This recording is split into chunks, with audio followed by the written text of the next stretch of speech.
18장 할 차례죠. 17장? 끝에 하다가 말았죠.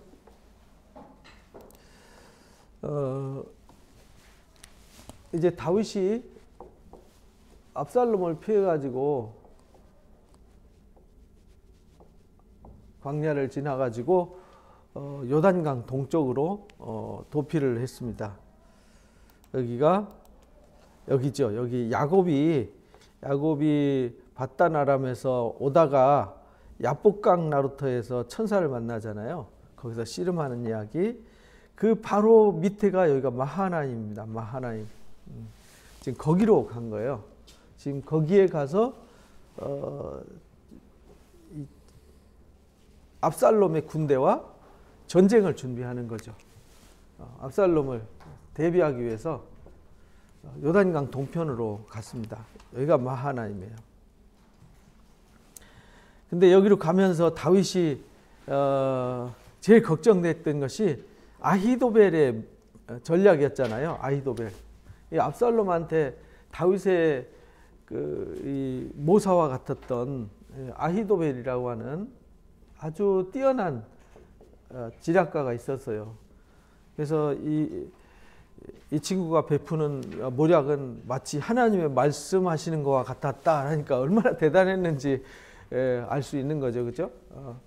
제갈공명 같은 사람이었는데 다윗의 한마디의 기도에 하나님 후세를 보내주시고 또 후세가 가서 압살롬의 마음을 사서 압살롬의 좌장이 됐단 말이죠.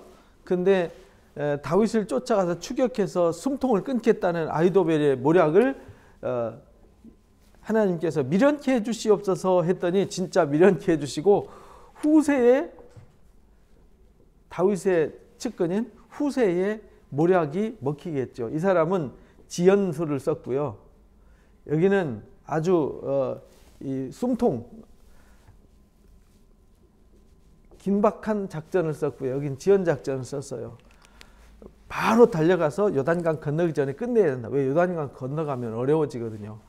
그래서 그렇게 했고, 여기는 아니다. 다윗이 얼마나 전쟁에 길들여져 있고 다윗과 함께했던 용사들이 얼마나 대단한지 잊으면 안 된다. 그러니까 충분히 12지파 군사 다 모아서 준비해갖고 가야 된다. 그러고 나서 이제 다윗한테 빨리 알려가지고 밤새 잠자지 말고 빨리 요단강 건너가라 해가지고 다윗이 위기를 모면한 이야기였습니다. 근데 아히도벨이 자기 모략이 실패한 줄로 알고 돌아가서 자살했더라. 그런 얘기까지 어제 지난주에 공부를 했던 것 같습니다. 여기 집에 가서 짐 정리하고 죽었더라. 마하나임에 이르르고 압살롬은 모든 이스라엘 사람과 함께 요단강을 건너니라. 무사히 하나님께서 다윗의 기도를 들어주시고, 그러니까 우리가 무심코 한마디 한 기도 지나가면서 막 무슨 뭐 철야 기도한 것도 아니고요.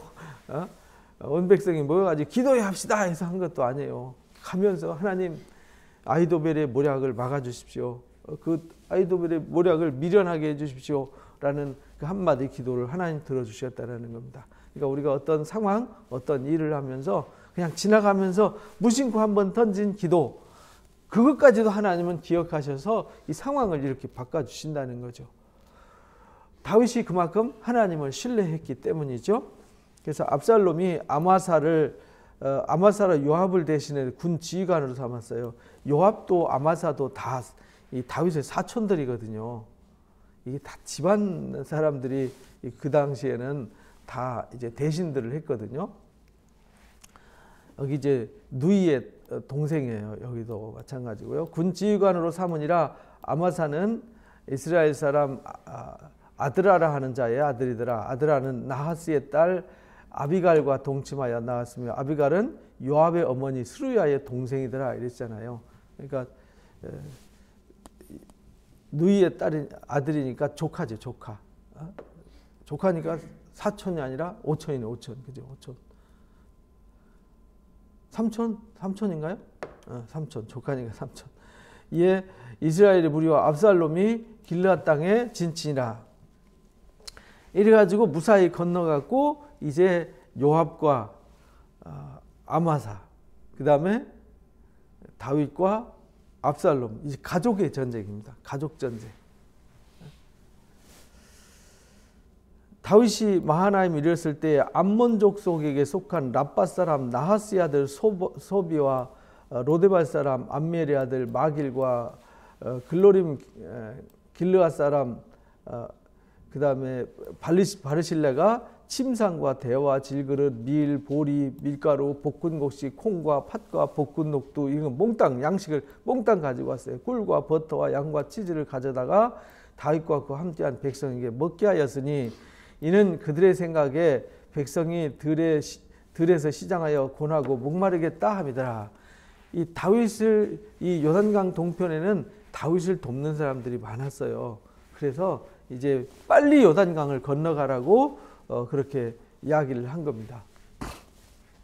그래서 갔더니 바르실레를 비롯한 거기에 암몬족 속에 속한 사람들이 와가지고 또 길르앗 사람들하고 와서 다윗을 도와줬습니다. 응원군이 생긴 거죠. 그러니까 이걸 알고 아히도벨은 지금 즉시 12,000명의 이 특공대를 투입해가지고 요단강 건너기 전에 숨통을 끊어야 됩니다. 했을 때에 아히도벨이 모략대를 했으면 다윗은 죽었어요. 그 한순간이잖아요. 한순간의 생각, 판단 하나에 따라서 죽고 사는 문제가 결정되어지는데 이렇게 결정되어졌어요. 2차 세계대전 당시에 노르망디 상륙작전도 그런 하나의 예잖아요. 그렇죠? 여기냐 여기냐 이렇게 할 거냐 저렇게 할 거냐 이 안개 자욱한 곳에 뻘있는 곳에 누가 오겠냐고 방심할 때 탁 들어와가지고 점령한 거 아닙니까? 이렇게 그것이 한 인류 역사를 바꾼 거잖아요. 만약에 그때 영국이 패했더라면 현대 역사가 어떻게 됐을까? 우리가 북한하고 싸웠는데 메가더가 인천 상륙작전 원산으로 안 가고 인천 상륙작전을 성공했잖아요. 만약에 그때 인천 상륙작전 안 했다면 우리나라는 지금 어떻게 됐을까? 뭐 역사에 만약이라는 말은 없지만 그렇게 됐다면 어떻게 됐을까? 상황이 완전히 달라지는 거잖아요. 역사 속에서 한 가지의 선택과 이 순간이 역사를 좌우하게 되는 겁니다. 그래서 지금 다윗이 무사히 건너가서 하나님 대비를 시켰어요. 이에 다윗이 18장에 보니까 한 백성이 찾아가서 천부장, 백부장을 그들 위해 세웠더라. 그래서 함께한 백성들을 찾아가서 그들을 이제 군사로, 왜냐하면은 도망가느라고 전열을 정비하고 뭐하고 할 겨를도 없었잖아요. 그러니까 정신없이 막 밤을 새워서 도망갔으니까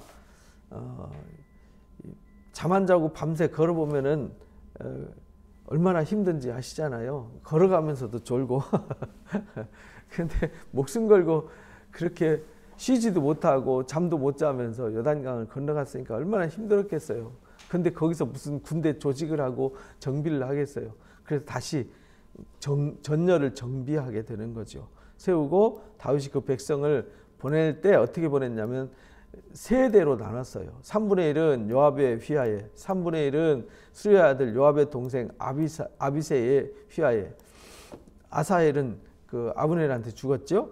3분의 1은 가드 사람 이때의 휘하에 넘겼더라. 그래서 다윗이 나도 가겠다 그러니까 백성들이 다윗을 말렸어요. 왜냐하면 이 전쟁이 누구 죽이는 걸로 끝내는 거죠? 다윗 죽이는 걸로 끝나니까 전쟁에 다윗이 나가면 모든 군세가 다윗 쪽으로 시선을 쏠린단 말이에요.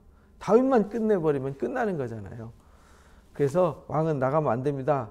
우리가 도망갈지라도 우리에게 마음을 쓰지 않습니다. 우리가 폐하에서 도망가더라도 우리 쳐다보지도 않을 겁니다. 이 사람들의 목적은 오직 다윗 왕 당신뿐입니다. 우리가 절반이나 죽어도 우리 마음 쓰지 않을 겁니다. 우리가 도망가도 우리가 절반이나 죽어도 신경도 안 쓸 겁니다. 왕은 우리 10,000명보다 중요합니다. 왕은 성읍에 계시다가 우리의 도우심이 우리를 돕는 게 좋습니다. 뒤에서 지원해 주는 것이 낫습니다. 이러면 왕이 듣고 보니까 그렇잖아요. 그러니까 하나님께서 다윗이 막 대단한 지략가고 막 대단한 무슨 지혜가 있고 뛰어난 능력이 있고 그런 건 아니거든요. 그런데 하나님께서 늘 말씀을 묵상하고 말씀의 지혜로 살아갈 때 하나님이 돕는 사람들을 붙여주셨고 어떤 것을 판단하고 결정할 때 그 순간순간 하나님이 함께하셨어요. 그래서 100명씩 1000명씩 대를 지어서 이제 나가게 했습니다. 왕이 요압과 아비새와 이때에게 명령하이르되 나를 위해서 젊은 압살롬을 너그러이 대화하라. 이 전쟁 있는 모든 군사들 쫙 모아놔 놓고요. 전쟁 나가는 모든 사람들한테 젊은 내 아들 압살롬을 너그러이 대화하라. 죽이지 말라는 뜻이죠. 죽이지는 말아라. 왕이 압살롬을 위해서 모든 지휘관에게 명령할 때 백성이 다 들었더라. 이에 백성이 이스라엘을 치러 들로 나가서 에브라임 수풀에서 싸웁니다. 에브라임 수풀에서 싸우는데 이 에브라임은 이 요단강 서편에 있는 에브라임이 아니에요. 지금 요단강 동편에서 싸우는 거잖아요. 거기서 이스라엘 백성이 다윗의 부하들에게 패했어요. 그래서 그날 전사자가 2만 명이나 됐습니다. 왜냐하면 지금 길르앗과 이 암몬 지역 사람들은 기다리고 준비하고 있는 거고 거기 지리 지형에 대해서 익숙하잖아요. 지리 지형이 달라요. 이쪽 에브라임 땅, 유대 땅 이런 데하고 이 요단강 동편은 지리 지형이 다르거든요. 이 전쟁에서 제일 중요한 게 지리 지형이거든요. 지리 지형이 익숙한 사람이 무조건 이기게 돼 있어요. 왜냐하면 지형이 익숙한 사람은 어디로 도망가면 되고 어디로 가면 위험하고 안 하고 다 알잖아요. 근데 지금 낯선 곳으로 쳐들어온 압살롬의 군대는 처음 와본 곳이잖아요. 알 수가 없죠. 대략적 요즘처럼 지도가 잘 만들어져 있고 이런 시대가 아니니까 대략 눈 감각이나 사람들의 어떤 경험을 의존해서 하는 정도의 수준이었는데 보통 그 당시 거기 사는 사람들은 양을 키우고 산에서 나무를 비워가고 이렇게 사냥을 하고 이랬기 때문에 그 동네 지리 지형에 대한 아주 빠삭하고 손바닥이거든요. 도망가도 어디로 도망가서 어디로 가면 피할 데가 있고 없고 다 알고 이 처음 온 사람들은 어디 가면 계곡이 나오고 어디 가면 꼴짜기가 나오고 어디 가면 막다른 골목이 나오고 전혀 모르잖아요. 근데 이 마하나임 이 길르앗 땅에 나무들이 많았는데 어떤 나무가 많았냐면 상수리 나무가 많았어요. 상수리 수풀이 있어요. 그런데 들어가면 진짜 곤란하거든요. 왜냐하면 에브라임 우리가 내년에 가서 보면 알아요. 에브라임 산지나 유다 산지가 나무가 없어요. 그냥 민둥산이란 말이에요. 그냥 다 보이잖아요. 근데 상수리 숲을 가면 군대가 어디 있는지 안 보여요. 사람이 많고 적은 거 이게 상관이 없어요. 근데 상수리나무가 우리나라 상수리나무하고 달라요. 우리나라 상수리나무 잘 못 봤겠구나. 못 보셨죠? 상수리나무 봤어요? 우리는 어려서 많이 봐가지고 우리나라 상수리나무는 그늘진 데서 주로 많이 자라는데 길게 올라가요. 높이 직선으로 올라가요. 상수리나무가 높이 올라갑니다. 그리고 이파리가 넓적해요. 넓적해요. 근데 여기 상수리나무는 이렇게 생겼어요. 이게 우리가 이제 내년에 가면 상수리나무 제일 많이 보는 데가 헐몬산 가는 길에 있어요. 헐몬산 자락에. 그리고 가이사랴 빌립보에 가면 이 상수리나무를 많이 봅니다. 이렇게 생겼어요. 나무도 이렇게 생겼어요. 둥글게 생겼어요. 넓적하게, 둥글넓적하게 생겼어요. 이렇게 생긴 상수리나무. 우리나라 상수리나무는 이렇게 안 생겼어요. 이파리가 이거 한 2~3배 크기 돼요. 이렇게 생겼단 말이에요. 이거는 이제 단내에 있는 한 그루밖에 없는 아주 딱 제사드리는 제단 위에 있는 상수리나무인데 이렇게 생겼어요. 그러니까 말 타고 그 상수숲을 막 지나가야 된단 말이에요. 근데 이스라엘에는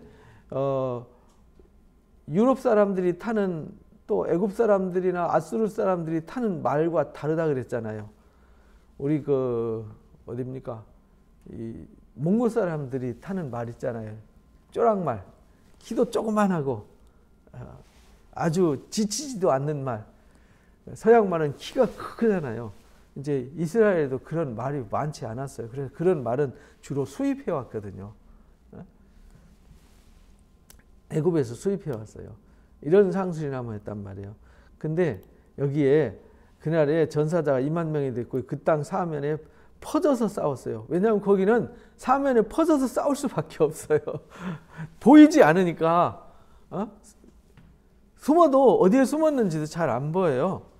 그러니까 그날에 수풀에서 죽은 자가 칼에 죽은 자보다 많았더라 이렇게 말하잖아요. 이게 수풀이 들어가면은 숲이 우거지고 나무들이 상수리 수풀이 많아가지고 이 막 갔는데 도대체 여기가 어딘지 여기로 올라가면 어느 동네가 나오는지 어디 가야 길이 있는지 모르는 거예요. 그래서 다윗이 이 후세가 빨리 요단강으로 동편으로 도망가라는 거고 아히도벨은 이걸 너무 잘 알기 때문에 이 전략을 썼다 이런 말입니다. 앞에서 압살롬이 다윗의 부하들과 마주치니라. 이제 다윗의 부하들과 이제 마주쳤어요. 압살롬이 노새를 탔는데 노새를 탔다는 말은 좀 전에 말씀드린 대로 말이 큰 말이 아니에요. 이 높은 큰 말은 이런 데서 싸움도 못해요. 상수리나무 때문에 지나가지도 못해. 말 놓고 걸어가서 백병전을 해야 돼요. 노새를 탔는데 노새는 키가 작잖아요. 키가 작으니까 고개 숙이고 막 달린단 말이죠. 근데 그 노새가 상수리나무 번성한 가지 아래로 지나갈 때 이랬어요. 상수리나무 이 노새가 이제 이런 숲에서는 처음 달려보잖아요. 그러니까 자기만 생각하고 이 위에 누구 압살롬이 탔다는 거 생각 안 하고 막 달리는 거잖아요. 달리는데 압살롬의 머리가 상수리나무에 걸렸어요. 공중에 대롱대롱 매달리게 됐죠. 그럼 대롱대롱 매달렸으면 내려오면 되잖아요. 근데 이 압살롬 머리가 2kg나 된다 그랬잖아요. 이 잘생긴 키에 훤칠한 키에 잘생긴 외모에 이 머리까지 숱이 많아가지고 남들한테 야 하고 존경받았는데요. 그게 오히려 재앙이 됐어요. 그것 때문에 나무에 걸렸어요. 걸렸을 때 생각해 보세요. 노새가 팍 달릴 때 나무에 팍 걸려서 이게 걸리면 어떻게 되겠어요? 목이 꺾인단 말이에요. 목이 꺾여. 그럼 기절하는 거예요. 목이 걸려서 대롱대롱 매달려 있는 거죠. 그러면 나무 꺾든지 뭐 풀든지 내려오면 되잖아요. 근데 워낙 세게 달리다가 부딪힌 상황이 되니까 그 아래로 빠져나가니라 대롱대롱 매달리고 노새만 쏙 빠져나간 상태가 된 거예요. 근데 이거를 한 사람이 보고 요압한테 보고를 했어요. 그랬더니 빨리 그거 여기 죽이지. 죽였으면 은 10개나 띠 하나를 주었을 텐데 왜 안 했냐 하고 요압이 가가지고요 죽여버렸어요. 근데 이 사람이 죽이지 않은 이유는 다윗이 죽이지 말라 그랬잖아요. 그래서 이 사람들은 왕의 명령을 너무 잘 알기 때문에 내가 은 1000개를 받는다 할지라도 왕의 아들에게 손을 대지 않겠습니다. 우리가 들었지 않습니까? 왕이 절대 너그러이 대해달라고. 당신과 아비새가 이때에게 명령하 이르기를 젊은 압살롬을 해하지 말라. 너그러이 봐달라는 말은 해하지 말라 이런 말이었거든요. 아무 일도 왕 앞에 숨길 수 없나니 내가 만일 거역했으면 그의 생명을 해였더라면 당신도 나를 대적하였으리이다. 왕의 명령을 거역했으니까 그러면은 나도 왕의 대적자 되는 거 아닙니까? 이 말이에요. 요압이 이르되 나는 너와 같이 지체할 수 없다. 나는 너하고 달라. 이래가지고 가가지고 작은 창 셋을 가지고 와서 아직 살아있는 이 말은 가서 부딪혀가지고 지금 기절해갖고 정신을 못 차리고 있는 상태잖아요. 그래서 가서 그냥 찔러 죽여버렸어요. 요압이 무기 든 청년 10명이 압살롬을 에워싸고 쳐 죽이니라. 압살롬이 나팔을 불어서 백성을 전쟁 그치게 했죠. 추격하지 않냐고 돌아왔더라. 이제 압살롬 죽었으니까 그 나머지 군대들은 이제 의미 없는 군대잖아요. 원래 장군이 무너지고 그 나라의 우두머리가 없어져 버리면 밑에 군사들은 오합지졸이 되는 거예요. 마치 그 꿀벌 보면 여왕벌 하나 잡으면은 그 벌들은 다 흩어져 버리는 거잖아요. 그들이 압살롬을 옮겨다가 숲을 가운데 큰 구멍에 그를 던지고 그 위에 무더기를 쌓았더라. 온 이스라엘이 장막으로 도망했더라. 그리고 이제 압살롬이 자기가 죽으면 자기를 기념하는 기념비를 세웠어요. 압살롬이 살았을 때, 자기가 살았을 때 자기를 위해서 비석을 마련하고 세웠는데 그가 자기 이름을 전할 아들이 내게 없다 하였다. 자기 아들이 없으니까 자기가 자기 무덤을 만들어 놓은 거, 비석을 만들어 놓은 거예요. 그러므로 자기 이름을 기념하여 그 비석 이름을 붙이고 그 비석이 왕의 골짜기에 있고 이제까지 그것을 압살롬의 기념비라 일컫더라. 이게 이제 지금도 기드론 골짜기 가면 압살롬의 무덤이라고 그래요. 무덤이 아니라 압살롬의 기념비예요. 어떻게 생겼냐면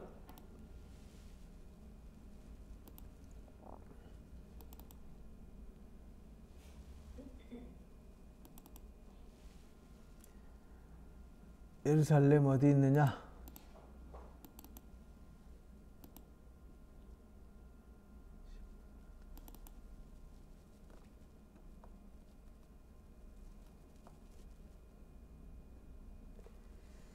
아,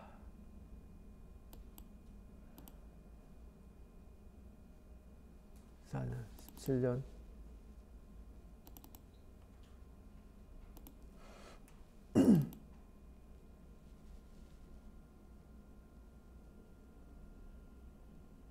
여기 있네요. 여기가 이제 기드론 골짜기인데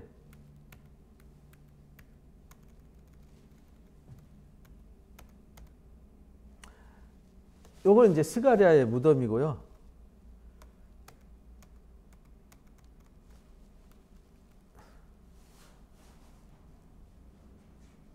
압살롬 무덤 찍었는데 어디가 버렸지?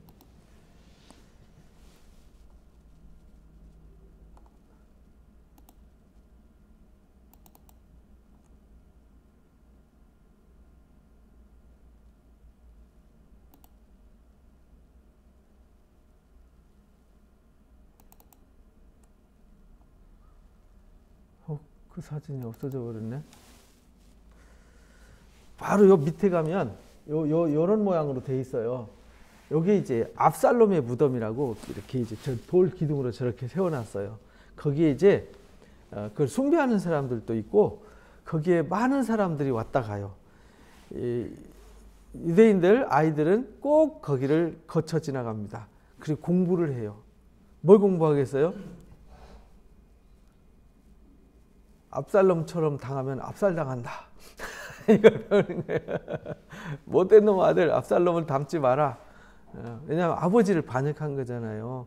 그리고 아버지의 후궁들과 동침해서 온 백성 앞에 가족의 부끄러움을 만들었잖아요. 그래서 거기 지나가면서 여기가 이게 압살롬의 무덤이야.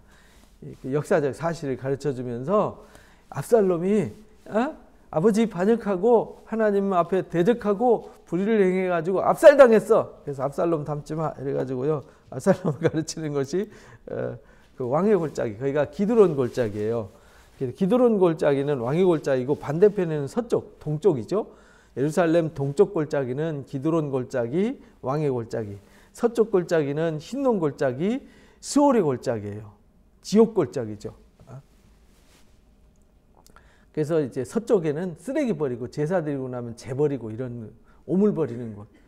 이제 성전 남쪽 문이 분문이에요. 분문, 덩게이트라 그러죠. 거기서 쓰레기를 흰놈 골짜기로 가서 버리게 되죠. 거기 가서 불태우게 되고요.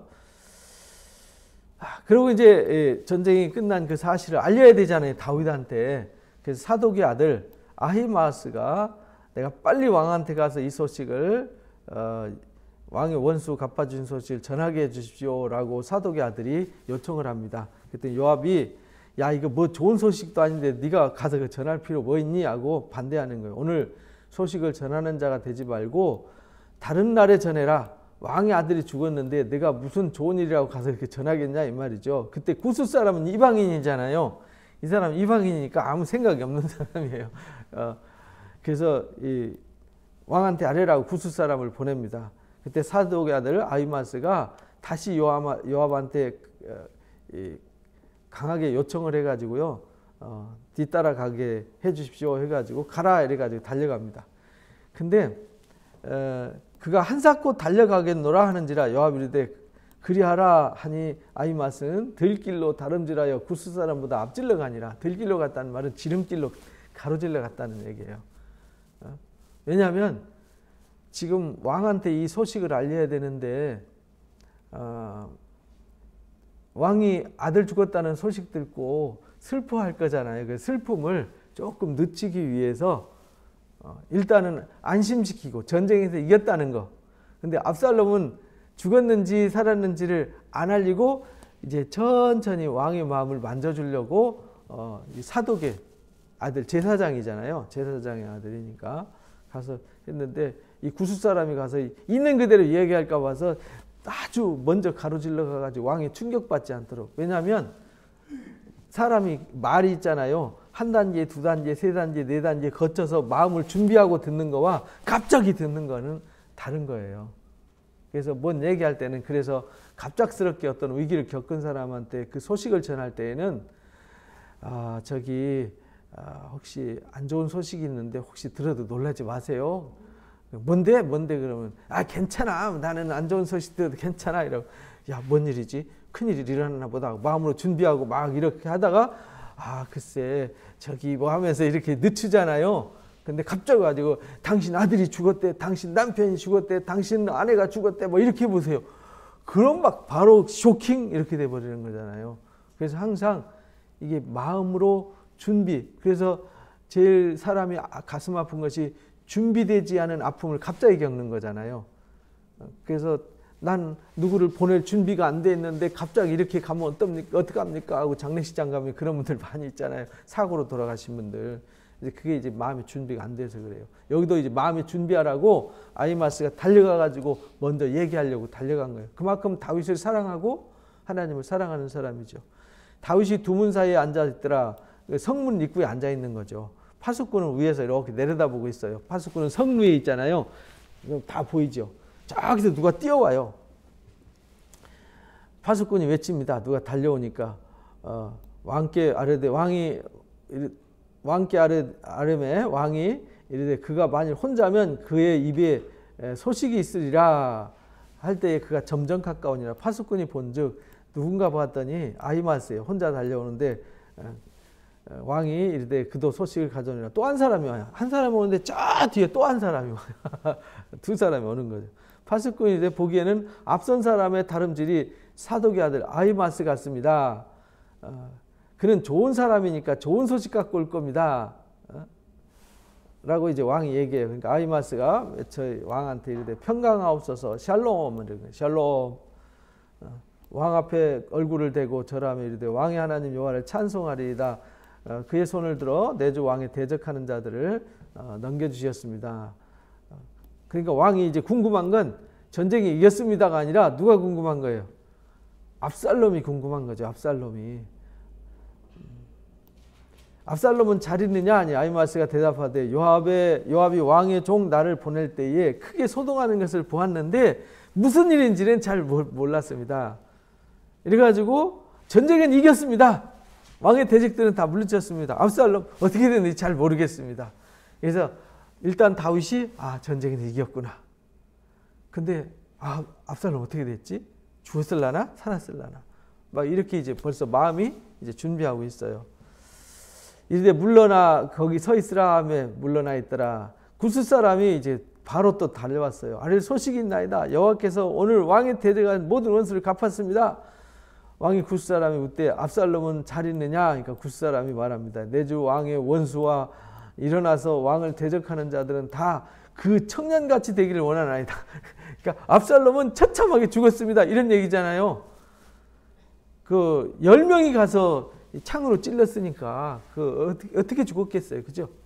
아주 그냥 혼자 싸우다가 칼로 한 방 맞아서 죽은 게 아니라 10명이 단창으로 가서 막 찔렀으니까 아주 처참하게 죽었죠.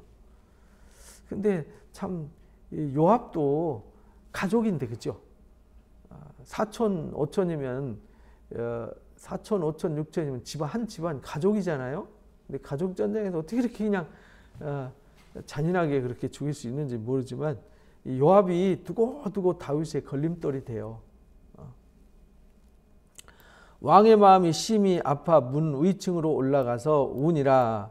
그가 올라갈 때에 말하기를 내 아들 압살롬아 내 아들 압살롬아 차라리 내가 너를 대신해서 죽었더라면 압살롬 내 아들아 내 아들아 했더라. 이 말은 압살롬이 죽은 것에 대해서 엄청 슬퍼했는데 지금 이 슬픔은 어떤 슬픔이냐면 나 때문에 다 압살롬이 죽었구나. 집안이 이렇게 풍지박산 난 거는 우리아의 아내 밧세바 사건을 위해서 집안에 칼이 떠나지 않았잖아요.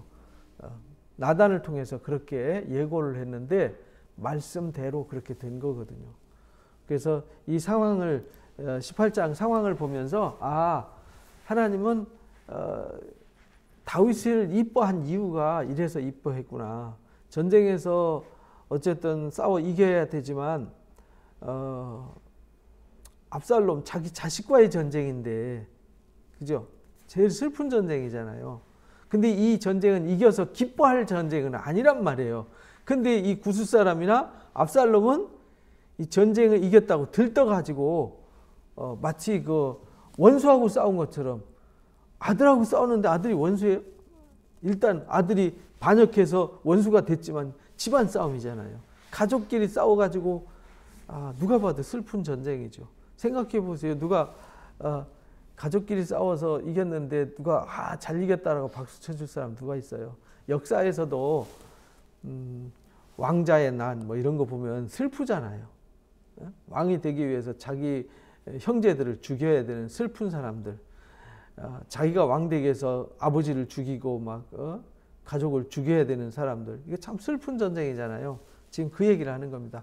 그런 중에도 그것이 다 압살롬이는 아주 못된 자식, 어떻게 불효자식이 돼가지고 아버지한테 달라들 수 있어? 막 이렇게 얘기하는 게 아니라 내 아들 압살롬아, 내 아들 압살롬아.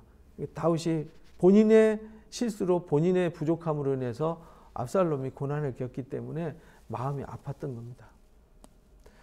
19장에 보니까 어떤 사람이 요압한테 아릅니다. 왕이 압살롬에 위해서 엄청 슬퍼합니다. 왕이 그 아들을 위해서 슬퍼한다 함이 그날 백성에게 들렸어요. 그 소식이 쫙 퍼진 거죠. 근데 지금 다윗은 집안 싸움에 너무 슬퍼서 너무 아파서 지금 죽을 지경인데 백성들은 이걸 모르잖아요. 그래서 우리가 이 어떤 상황 파악을 잘해야 됩니다. 상황 파악.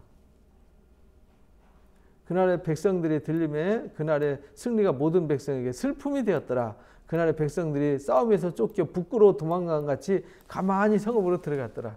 전쟁이 이기고 나와서 막 축복해주고 막 승리에 막 잔치를 벌리고 이럴 줄 알았는데 잔치는 고사하고 슬픔에 잠겨서 이제 막 와 만세 만세 만세 하다가 이게 손이 내려가는 거잖아요. 민망해서. 그래서 성읍으로 부끄러워서 들어갔다 이렇게 말해요. 왕이 그 얼굴을 가리고 큰 소리로 부르더라. 왕이 얼굴을 가렸다는 얘기는 너무 괴로움을 표현한 거죠. 괴로움과 슬픔을 또 부끄러움을 표현한 거죠. 압살롬아 압살롬아 내 아들아 했더라. 요압이 집에 들어가서 왕한테 말합니다. 이 요압은요 정말 그 다윗의 그 가까운 인척인데도요 아주 다윗한테 힘들게 했어요. 우리 사무엘 앞에 상에서도 봤잖아요. 항상 다윗에게 이 걸림돌이 됐어요. 상이 아니라 하에 이제 앞에 부분에서 아브넬을 쳐 죽인 사건을 비롯해 가지고 또 압살롬을 오게 하는 사건, 계략 꾸미는 것부터 항상 좀 생각이 없는 사람, 요압에게는 하나님이 없는 사람 이런 것 같아요. 그래서 생명과 왕의 자녀의 생명과 처첩과 비빈의 생명을 구원한 모든 부하들의 얼굴을 부끄럽게 하는 막 화를 낸 거죠. 다윗한테 가가지고 아니 왕이 여기서 슬퍼하면 어떡합니까? 압살롬을 슬퍼하면 어떡합니까? 우리가 압살롬을 죽였는데 그러면 우리가 마치 왕의 대적과 원수 같지 않습니까? 이렇게 왕께서 미워하는 자를 사랑하고 사랑하는 자를 미워하시고 오늘 지휘관들과 부하들을 멸시하는 겁니다. 오늘 내가 깨달으니 만일 압살롬이 살고 우리가 차라리 죽는 게 나을 뻔했습니다. 막 이렇게 얘기를 해요. 이게 요압이 아주 악한 사람이에요. 그래서 하나님이 우리 그 시편에 보면 그런 말씀이 있잖아요. 시편 23편에 보면 하나님이 정말 위기 속에서 다윗을 건져주시잖아요. 실만한 물가로 푸른 초장으로 인도해 주시고 사망의 음침한 그늘진 곳, 사망이 음침하다는 말은 그늘진, 사망의 그늘진 곳으로 지나다닐지라도 주께서 거기서도 함께 하시죠. 그리고 또 뭐라고 말해요? 원수 앞에서도 상을 차려주신다. 지금 이제 이 압살롬 원수 앞에서 지금 상을 차려주신 거거든요. 근데 이 상이 슬픈 상이에요. 그렇죠? 항상 다윗은 어떤 위기 속에서도 하나님이 건져주세요. 이제 일어나 나가 왕과 부하들의 마음을 위로해 주십시오. 내가 여호와를 두고 맹세하옵나니 왕이 나가지 아니하면 오늘 밤에 한 사람도 왕과 함께 머무를 자 없습니다. 다 떠날 겁니다. 왕 혼자 당신만 남습니다. 그러니까 요압은 정말 이 눈치가 없는 사람. 그러면 그 화가 왕의 젊었을 때부터 지금까지 당한 모든 화보다 더 심할 겁니다. 전쟁에서 이겼는데 이렇게 부끄럽게 하면 다 떠나버리면 왕 혼자 당신만 남을 겁니다. 왕이 일어나 성문에 앉음에 어떤 사람들이 모든 백성에게 말하며 왕이 문에 앉아 계신다 하니 모든 백성이 다 나왔어요. 이스라엘이 이미 자기 장막으로 도망했더라. 그러니까 다 도망하고요. 이제 유다 백성들이 다 나와서 지금 성문 앞에 있다는 말은 우리가 이제 이스라엘 가면 그 성을 가는데 이 단성, 그 다음에 브에세와 성, 이런 성에 가요. 근데 성에 가면 성 모양을 볼 수 있어요. 무기또 뭐 이런 데 가면 무기또에도 그런 성이 있어요. 다 성이 공통점이 있는데 성이 이렇게 있잖아요. 성이 이렇게 있으면 문이 있어요. 문. 그럼 문에 이렇게 안문이 있고 바깥 광장이 있어요. 그러면 여기 성 문 앞에 이 앞에 앉으면 성 사람들한테 성 사람들 모이는 거고요. 이 밖에서 모이면 백성들이 모이는 거예요. 그럼 우리가 성경을 읽을 때 성문 앞에 앉았다. 누가 왕이 성문 앞에 앉았다. 그럼 거기 왕의 자리라는 데가 있어요. 왕의 자리. 왕이 그 자리에 앉으면 백성들이 그 앞에 쫙 앉아요. 그럼 왕이 연설을 하고 왕이 판결을 해요. 재판을 해요. 재판을 하거나 또는 연설을 하게 돼요. 그래서 여기 왕이 성문에 앉았다는 얘기는 지금 재판하러 모인 게 아니라 이제 연설하러, 지금 상황 설명하려고 모인 거예요. 그러니까 성문 앞에 나온다 그러면은 이거 꼭 기억하셔야 돼요. 이제 성서와 지리에서도 요거 또 이제 나올 겁니다. 이스라엘 모든 지파 백성들이 변론하여 이르되 왕이 우리를 원수의 손에서 구원해내셨고 우리 블레셋 사람 손에서 구원하셨으나 이제 압살롬을 피하여 그 땅에 나가셨고 우리가 기름 부어 우리를 다스리게 한 압살롬은 싸움에서 죽었거늘 어찌하여 왕은 도로 모셔올 일에 잠잠하고 있느냐 이렇게 말합니다. 거기 왕이 앉아서 연설하려고 앉았는데요. 사람들이 선동을 하는 거예요. 이스라엘 모든 지파 백성들이 변론하더라. 이미 압살롬 죽었고 이제 죽었으니까 끝났잖아요. 12지파 왕이 이제 다윗 왕이었잖아요. 왕 죽었으니까 왕은 이제 하나밖에 없잖아요. 왕이 둘 될 수는 없으니까 반역했던 압살롬 죽었으니까 다윗 하나밖에 없는데 왜 왕 모셔오는 거를 잠잠하느냐. 다윗 왕이 사독과 아비아달 두 제사장의 소식을 전하여 이르되 너희는 유다 장로들에게 말하여 이르기를 왕의 말씀이 온 이스라엘 왕을 왕궁으로 도로 모셔오자 하는 말이 왕께 들렸거늘 너희는 어찌하여 왕을 궁으로 모시는 일에 나중되려 하느냐. 다윗이 그렇잖아요. 지금 10지파 이제 나중에 솔로몬 때 갈라져서 북이스라엘이 되잖아요. 10지파는 유다 지파와 베냐민 지파가 아닌 다른 지파들은 와가지고 쉽게 말하면 사울의 집안들이죠. 사울의 집안들. 빨리 왕을 모셔갑시다라고 이스라엘은 난리가 났는데 유다 지파는 정작 가만히 있어요. 왜 그러겠어요?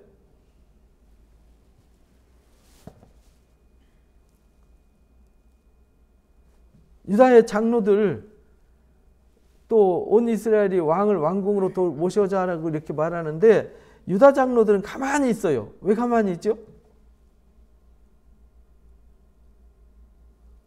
압살롬과 같이 반역에 동참했잖아요. 멘붕인 거죠. 이거 왕 모셔와야 돼? 말아야 돼? 그 왕 모셔오면 우리 죽는 거야? 사는 거야? 쫓겨나는 거야? 어떻게 되는 거지? 이러니까 못하는 거예요. 나머지는 그 반란에 동참 안 한 사람들은 아니 압살롬 죽었으면 빨리 다윗 모셔다가 왕 세워야지 이렇게 말하는 거고요. 그러니까 사울의 집안 사람들은 오히려 정작 유다 집안 사람들은 자기들이 반역에 동참해서 반역해서 지금 다윗을 죽이려고 했었잖아요. 그러니까 이러도 저러도 못하고 있는 거예요. 그러니까 다윗이 먼저 손을 내미는 거죠. 야, 너희들 다 안 모셔가고 뭐하냐? 이렇게 말하는 거죠. 너희는 내 형제 아니냐? 내 고르기건을 너희는 어째 왕을 도로 모셔오는 일에 나중되리오 하셨다 하고 아마사한테 이릅니다. 아마사가 이제 압살롬이 군장을 삼았었잖아요. 근데 그 아마사를 다윗이 데려다가 너는 내 고르기 아니냐? 조카의 여동생의 아들이라 그랬잖아요. 조카. 내가 요압을 이어서 항상 내 앞에서 지휘관이 되지 아니하면 하나님이 내게 벌 위에 벌 내리시기를 바라노라. 그래서 요압이요 하는 일이 매사에 다윗을 힘들게 했어요. 그래서 아마사를 자기 군장으로 삼은 거예요. 그 지금 상황이 묘하게 돌아가잖아요. 요압은 아군 오른팔이었고 아마사는 압살롬 편에 서서 반역했던 반역의 수장인데 이 사람을 자기 오른팔로 삼았단 말이에요. 그러니까 다윗은 이 전쟁을 그 사람들 원수로 보지 않았다는 거죠. 이 전쟁은 하나님이 자기를 친매로 받아들인 거예요. 그래서 그 사람들을 원수로 보지 않고 포용정책을 쓴 거죠. 그들을 용서하고 그들을 너희는 내 고륙 아니냐, 내 가족 아니냐 이래가지고요. 또 뭐 이 조카니까 그죠? 그래서 모든 유다 사람들이 마음을 같이 해가지고요 하나같이 기울게 하며 그들이 왕께 전가를 보내어 당신께서는 모든 부하들과 더불어 돌아오소서 했더라. 비로소 아마사를 군장으로 삼으니까 지금 다윗을 죽이겠다고 쫓아간 아마사도 받아주었는데 우리도 죽이진 않겠구나. 우리 반역 가담했다고 우리를 버리진 않겠구나. 그럼 돌아오시지요? 마지못해서 이렇게 얘기하는 거예요. 되게 민망한 상황이 된 거죠. 그렇죠? 왕이 돌아와 요단에 이름에 드디어 이제 요단강 건너는 거죠. 요단강 건너니까요. 거기에 맞이하러 온 사람들이 있어요. 누가 맞이하러 왔냐면 유다 족속 왕을 맞으러 요단을 건너가게 하려고 길갈에 오니라. 길갈이 요단강 건너서 여리고 앞에 이 출애굽을 할 때 요단강 건너서 할례를 행했던 곳이잖아요. 6월절 절기 지키고 여리고성 함락시키기 전에. 쉽게 말하면 바로 요 앞에죠. 여기 여리고가 여기 드보라 여기 드자 있는데 드보자 있는데 여기가 있다면 바로 여기 코앞에 요단강 건너 있습니다. 바후림에 있는 베냐민 사람 게라의 아들 시므이가 쫓아옵니다. 시므이가 누구였죠? 다윗이 도망갈 때 돌멩이 던지고 티끌을 날리면서 막 저주를 날렸던 이 베냐민 지파 사울의 집안 사람이잖아요. 이 시므이가 다윗이 이겼다니까 큰일 났잖아요. 이제 자기 이제 죽을 목숨이란 말이에요. 그러니까 급히 유다 사람들과 함께 다윗 왕을 맞으러 왔어요. 야, 이게 참 이게 처세술이 대단하죠. 금방 죽일람 막 저주 퍼붓다가 용서해달라고 와가지고 넙죽 살려면 방법 없잖아요. 베냐민 사람 1000명을 데리고 왔어요. 함께 사울 집안 종 시바도 사고를 쳤죠. 이제 다윗이 도망가면 죽을 거다, 안 돌아올 거다. 그러면 이제 사울의 집안의 모든 건 내 거다, 아싸 이래가지고 무비보셋을 팽시키고 무비보셋이 반역에 동참했다고 뒤집어 씌우고 다윗을 대접하는 바람에 그 네 거 다 해 이래가지고 이제 거짓말로 다윗을 유린했던 사람 중에 하나잖아요.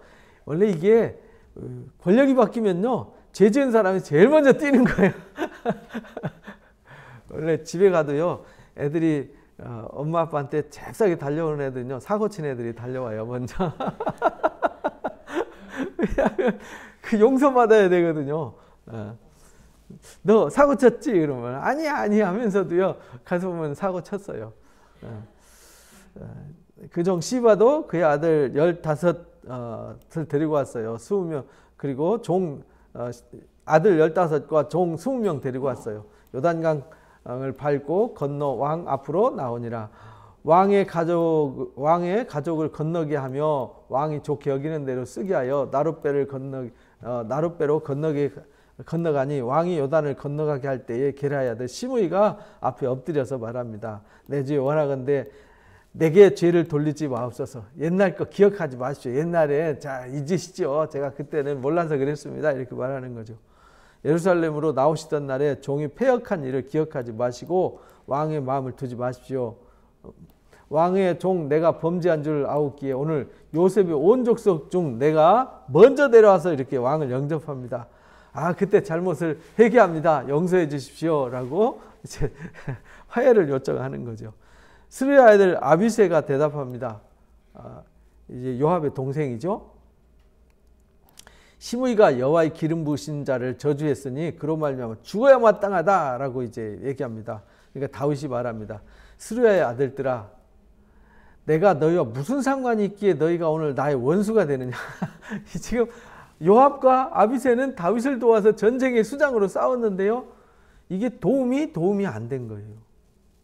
그러니까 우리가요, 누구를 돕지만 돕는 게 아닐 수도 있어요. 그죠? 왜냐하면 그 돕는 것이 진짜 그 사람의 필요를 따라서 도와줘야 되는데 자기 필요를 위해서 이들은 뛰었단 말이에요. 자기들이 위치를 빼앗기지 않으려고 아브넬을 죽였고 또 지금 아마사도 죽여요. 자기 자리를 뺏길까 봐서.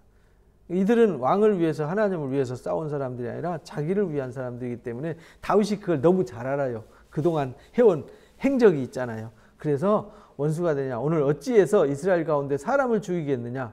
지금 이 전쟁이 지금 사람 죽이고 살릴 전쟁이냐 이 말이죠. 집안 싸움. 집안 싸움 했으면 화해를 해서 온 가족이 화해를 해야지. 그죠? 내가 오늘 이스라엘 왕이 된 것을 내가 알지 못하리요? 이렇게 말해요. 내가 지금 이스라엘 왕이 됐으면 반역한 이도 하나님 백성이고 함께 했던 이도 하나님 백성 아니냐 이 말이에요. 응? 요즘 우리 기독교가 집안 싸움 하잖아요. 기독교끼리 싸워요. 그러니까 이게 좋아하는 사람 누가 좋아하겠어요? 마귀만, 대적자들만 박수치고 있는 거죠. 그래서 이게 우리가 비난하고 비판하는 것도 그냥 우리끼리 앉아서 서로 문제를 해결하기 위해서 이건 문제다라고 우리가 토론을 할 수 있지만 안 믿는 사람들 앞에 가서 하면은 이건 부끄러운 거잖아요. 아니 집안일을 집안에서야 언니 동생 오빠하고 머리끄댕이 잡고 싸울 수 있죠. 막 빗자루 몽댕이 들고 싸우고 막 문 때려 부시고 옛날 시골에서 그런 일이 많았어요. 집안에 싸움 많았죠. 뭐 동생하고 형하고 뭐 누나하고 뭐 언니하고 막 싸워가지고 머리끄댕이 잡고 싸우고 막 하여간 옷도 다 찢어지고 막 그런 거 많았어요. 문도 다 부서지고. 근데 그걸 동네 사람들 다 보는 한복판에 가서 그렇게 할 필요는 없잖아요. 그러면서 내 동생 와서 때려주세요. 내 동생 와서 죽여주세요. 이런 사람은 없잖아요. 그냥 집안 싸움은 집안 싸움일 뿐이라는 겁니다. 다윗이 지금 그런 거예요. 이게 내가 왕이잖아. 이도 내 백성이고 이도 하나님 백성인데 무슨 얘기하는 거야? 이렇게 말하는 거예요. 시므이도 왕을 저주했지만 다윗이 그랬잖아요. 시므이가 저주하는 것은 시므이가 나를 저주하는 게 아니라 하나님이 시므이를 통해서 나를 저주하는 것이다. 이렇게 이제 받아들였잖아요. 시므이에게 이르되 너는 죽지 않을 거다. 그에게 맹세했더라. 이렇게 말합니다. 사울의 손자 무브에서 또 내려왔어요. 무브에서 또 이제 소문에 이제 다윗을 배신했다고 소문이 나버렸잖아요. 입장이 아주 난처하게 돼버렸죠. 왜냐하면 자기를 요나단의 아들이라고 거두어져 가지고 왕의 자리에 앉아서 왕자와 함께 밥 먹고 왕자의 역할을 하도록 왕자의 위치를 줬는데 배신했다는 소리 들으니까 내려와 가지고 왕을 맞으니 왕이 떠난 날부터 평안히 돌아오는 날까지 그 발을 맵시내지 아니었고 수염을 깎지 않았어요. 옷을 빨지도 않았어요. 슬퍼한 거죠. 예루살렘 와서 왕을 맞을 때 왕이 그에게 묻습니다.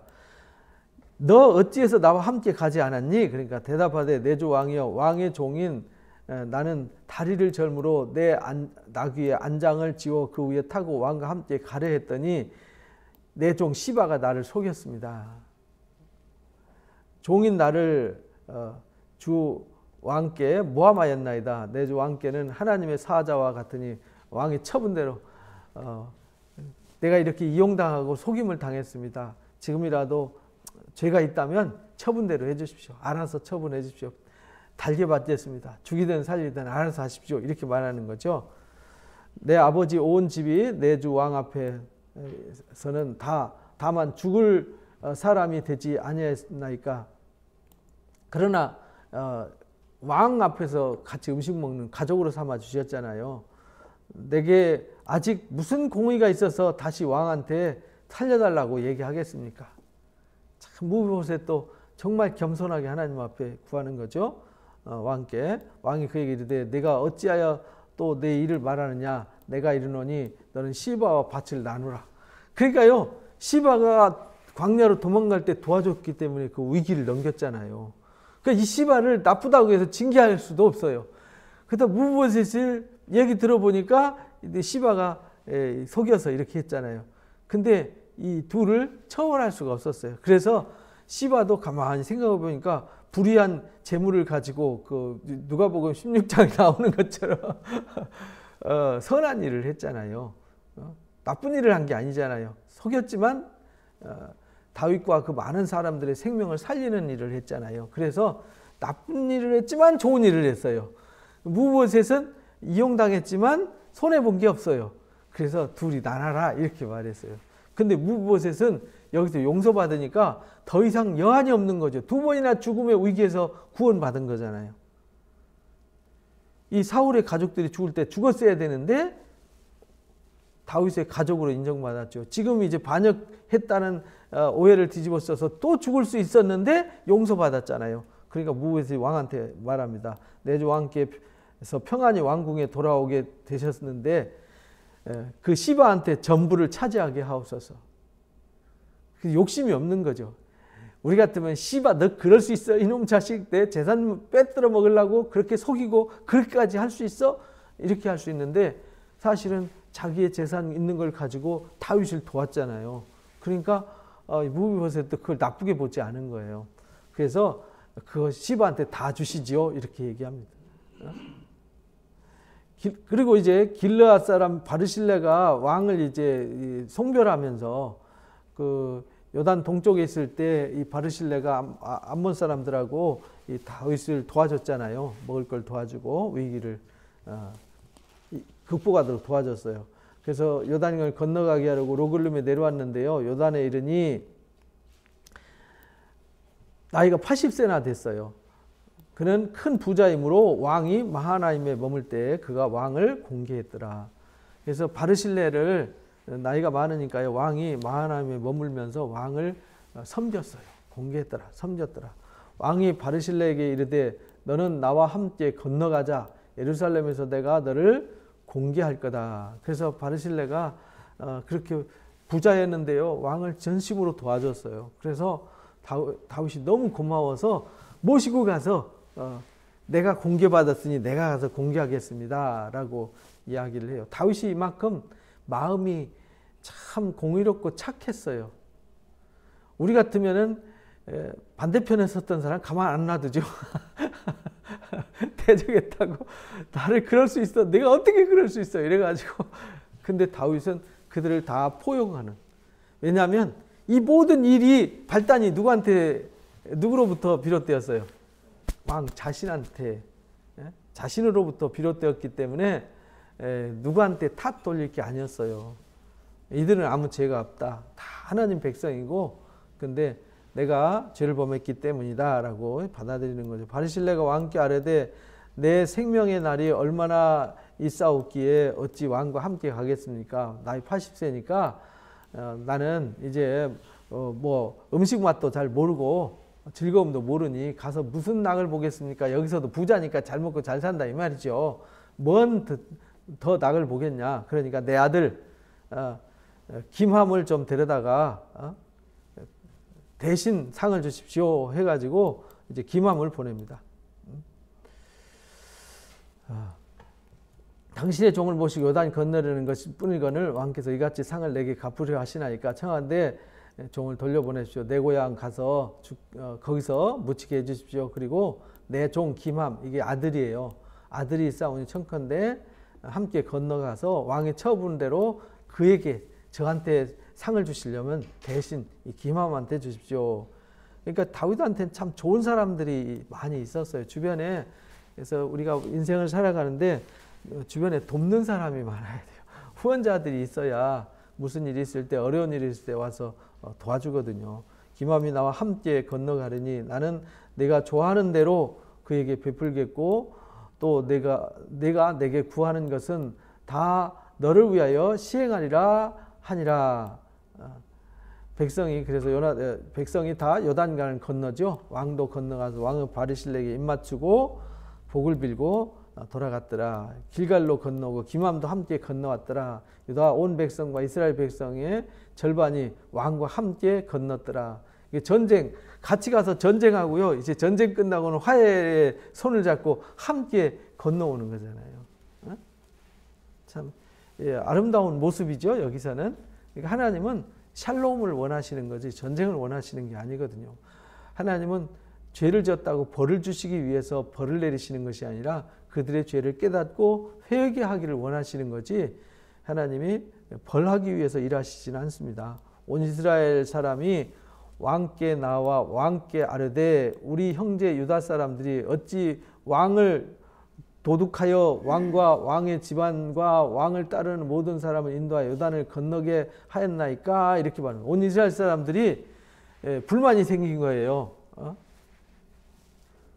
우리가 먼저 모시려고 그랬는데 유다 사람들은 뒤로 뻘쭘하니 빠져 있었잖아요. 반역에 동참해서 이제 모셔올 수도 없고 안 모셔올 수도 없고 모셔왔다간 자기들이 죽을 것 같고 그러니까 삐쭉삐쭉하고 있었는데 이스라엘 사람들은 적극적으로 우리가 압살롬 죽었으니까 우리가 왕으로 모시자 막 이렇게 했는데 지금 다윗이 갈 때는 어디로 가냐면 예루살렘으로 돌아가는 거잖아요. 유다 지파들이 있는 그 땅 예루살렘으로 가니까 불만이 많았어요. 그러니까 모든 유다 사람도요 싸워요. 이제 유다 사람들이 뻘쭘해가지고 있다가 이제 왕이 용서해주고 아마사도 받아주고 모두 다 용납해주고 가니까 이제 용기가 생겨가지고요 이제 큰 소리 쳐요. 큰 소리. 이게 참 인간의 모습이 묘한 거예요. 유다 사람이 이스라엘 사람들에게 대답하되 왕은 우리의 종친인 까닭이다. 종친이라고 죽이려고 할 때는 언제고 이제 종친이라고 이제 자기 편이라고. 너희가 어찌하여 우리 대신하여 분내느냐? 우리가 왕의 것을 조금이라도 얻어먹었느냐? 왕께서 우리에게 선물로 주신 것이 있느냐? 우리 아무것도 안 받았어. 이러면서 이스라엘 사람들아 유다 사람들한테 말합니다. 우리는 왕에 대하여 10몫을 가졌다. 10목. 10지파. 10지파의 몫을 가졌으니까 우리가 더 권리가 있는 거 아니냐? 이렇게 말해요. 다윗에 대하여 너희보다 더 관계가 있거늘 너희가 어찌해서 우리를 멸시하냐? 우리 왕을 모셔오는 일에 먼저 우리와 의논하지 않느냐? 왜 너희 맘대로 하냐? 이렇게 그렇게 얘기하지만 유다 사람의 말이 이스라엘 사람들의 말보다 더 강경했더라. 이게 사실은 부끄럽고 민망한 건데요. 이제 사람이 용서받으면 뻔뻔해지는 거예요. 우리 현실에서도 보죠. 용서해달라고 그때는 고개도 못 들고 잘못했습니다. 용서해주세요. 막 그러다가 용서받으면요. 언제 그러느냐 듯이 뻔뻔해. 우리가 하나님 앞에 죄짓고 회개할 때는 하나님 잘못했습니다. 용서해주세요. 이랬다가 하나님 그래 내 죄를 사하노라. 용서해주면요. 그 다음부터는 아주 뻔뻔하게 살아가는 모습. 이게 인간의 모습입니다. 이걸 이제 사무엘하 이스라엘 백성들의 혼란스러운 모습 또 다윗의 그 아픈 모습. 그러나 다윗이 얼마나 하나님 편에 서서 하나님의 눈으로 자기 개인의 감정으로 나라를 다스리거나 개인의 감정으로 누굴 대적하거나 일을 처리하지 않고 모두 다 내가 죄 지은 것처럼. 그래서 이제 우리가 다윗의 시에 보면 그 성경에 그 시편에 회개의 시가 나온다 그랬잖아요. 시편 6편과 32편, 38편, 51편 이게 회개의 시잖아요. 102편, 130편, 143편 이게 이제 회개의 시인데 이 회개의 시의 내용이 다 이런 내용이에요. 그러니까 우리가 하나님 편에 서서 하나님의 눈으로 바라보는 이런 자세가 필요하다는 겁니다. 그러니까 이스라엘 사람이 말보다 더 강경해가지고 이들이 이제 더 하나님의 치유를 받고 이제 다시 다윗의 왕국이, 다윗의 나라가 회복되는, 회복이라는 것은 용서와 화해로 이루어지는 거지 전쟁으로 회복되지는 않습니다. 그러니까 무슨 일이 있을 때는 서로 대화하고 용서하고 사랑으로 용납할 때 회복이 되어진다는 사실을 우리는 잊지 말고요. 우리 일상의 삶 속에서도 다윗 같은 마음, 항상 하나님 편에 서서 자기 생각, 감정 편이 아니라 하나님 편에 서서 판단하고 생각하고 결정하는 이런 지혜를 얻으셔서 매사에 다윗처럼 하나님 사랑받는 자 되시기를 주님의 이름으로 축복합니다. 기도하고 마칩니다. 귀한 시간 주셔서 오늘도 귀한 말씀의 가르침으로 일깨움 주시니 감사합니다. 하나님의 일은 참으로 오묘합니다. 우리가 생각하는 것보다 하나님의 생각, 하나님의 뜻은 참으로 깊고 오묘합니다. 다윗의 마음속에 하나님 사랑하는 마음을 두셔서 다윗이 자기 개인의 감정에 치우치지 아니하고 하나님을 진심으로 사랑하는 마음, 하나님을 온전히 사랑하는 마음을 갖게 하셨습니다. 그래서 모든 것을 남의 탓으로 돌리지 않냐고 자기 탓으로 돌리고 결국은 모두를 용서하고 용납하고 회하는 마음을 가져서 이스라엘을 하나로 통합하고 모든 사람들의 아픔과 상처를 치유하고 회복하는 귀한 사명을 감당할 수 있었습니다. 오늘 살아가는 우리들도 그렇게 다윗의 마음을 닮아가고 하나님의 마음을 닮아가는 자가 되게 하여 주옵소서. 하나님은 의인의 편에 서서 의롭게 생각하고 의로운 삶을 살아가는 사람들을 위해서 일하시는 하나님이심을 오늘 또 보여주셨사오니 오늘 우리가 이 땅 살아갈 때 어떤 상황 속에서도 하나님의 오른편에 의로운 편에 서서 다윗처럼 승리하는 자가 되게 하여 주옵소서. 감사하며 예수님의 이름으로 기도하옵나이다. 아멘. 고맙습니다. 수고했습니다.